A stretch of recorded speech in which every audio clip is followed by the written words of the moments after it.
Hello, Ram ಭಟ್ರಲ್ದ? ಆರಾಮ ಬಿಟ್ರೆ ಆರಾಮಿದ್ದೀರಾ? ಹಾ, ಕಡೆಗೆ ನಿಮ್ಮ ಹತ್ರ ಒಂದು ವಿಷಯ ಪ್ರಸ್ತಾಪ ಮಾಡಕ್ಕಾಗಿತ್ತು, ಅದಕ್ಕೆ ಫೋನ್ ಮಾಡಿದೆ. ಮನೇಲಿ ಇದ್ರಿ ಅಲ್ವಾ? ಹಾ, ಅಂದ್ರೆ ಈ ನೀವು ಶತಮಾನಂ ಭವತಿ ಹೇಳಿ ಆಶೀರ್ವಾದ ಮಾಡ್ತಾರಲ್ರ, ಆ ಲೆಕ್ಕದಲ್ಲಿ 100 ವರ್ಷ ಮನುಷ್ಯ ಬದುಕಲೇಬೇಕು. ಯಾಕೆ? ಆಶೀರ್ವಾದ ಮೇಲೆ ಅಷ್ಟು ವಿಶ್ವಾಸ ಇದ್ದು. ಆದ್ರೆ ಈ 80-82 ವರ್ಷಕ್ಕೆ ಹೋಗ್ಬಿಡ್ತೀವಲ್ಲಿ, ಅದು ಎಂತದು ಅದು ಹೆಂಗ್ ಗೊತ್ತಾಗ್ತಾ ಇಲ್ಲ.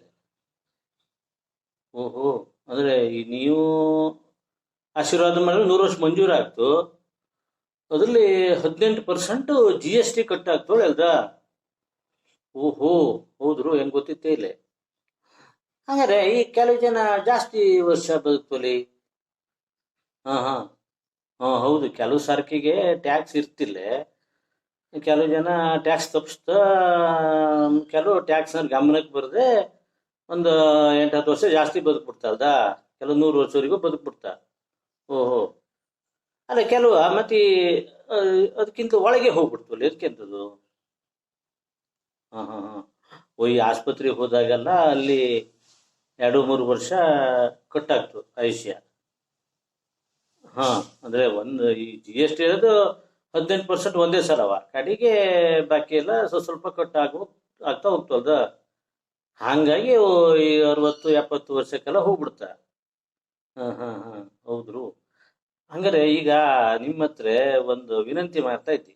ಈಗ ಸದ್ಯ ಒಂದು ಕಾರ್ಯಕ್ರಮ ಮಾಡಿಸೋಣ, ನೀವು ಆಶೀರ್ವಾದ ಮಾಡಕ್ಕರೆಯ ಶತಮಾನಂ ಭವತಿ ಹೇಳಿ, ದ್ವಿಶತಮಾನಂ ಭವತಿ, ದ್ವಿಶತಾಯು ಹೇಳಿ ನೀವು ಆಶೀರ್ವಾದ ಮಾಡಿ.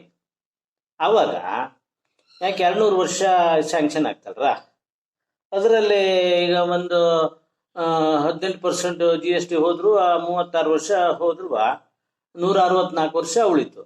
ಕಡಿಮೆ ಮಧ್ಯೆ ಆಸ್ಪತ್ರೆ ಹೋಗಿದ್ದು, ಅಲ್ಲಿ ಇಲ್ಲಿ ಕಟ್ಟಾಗಿದ್ದು ಹೇಳಿ ಒಂದು 14 ವರ್ಷ ಹೋದ್ರು 150 ವರ್ಷ ಗ್ಯಾರಂಟಿ ಸಿಕ್ತು ಅಲ್ದಾ? ಹಾ ಹಾ, ಅಡ್ಡಿಲ್ಲ. ಹಾಗಾದ್ರೆ ನೀವು ಎತ್ತೋ ಒಂದು 4 ಜನ ಬಟ್ಟಕ ಜಾಸ್ತಿ ಬೇಕಾಗ್ತೊಳಿ, ಅಡ್ಡಿಲ್ರ ಬಟ್ರಿ. ಈಗ 100 ವರ್ಷ ಆಯುಷ್ಯ ಜಾಸ್ತಿ ಸಿಕ್ತೋಳ ಅಂದ್ರೆ ಒಂದು 4 ಜನ ಬಟ್ಟಕ್ಲ ಹೆಚ್ಚು ಮಾಡ್ಕೊಂಬ ದೊಡ್ಡದಲ್ಲ. ಅದೇ ನೀವು ಮಾಡಿ, ಅಡ್ಡಿಲ್ಲ, ಅದಕ್ಕೆ ನಾನು ಎಲ್ಲ ವ್ಯವಸ್ಥೆ ಮಾಡ್ತೀವಿ.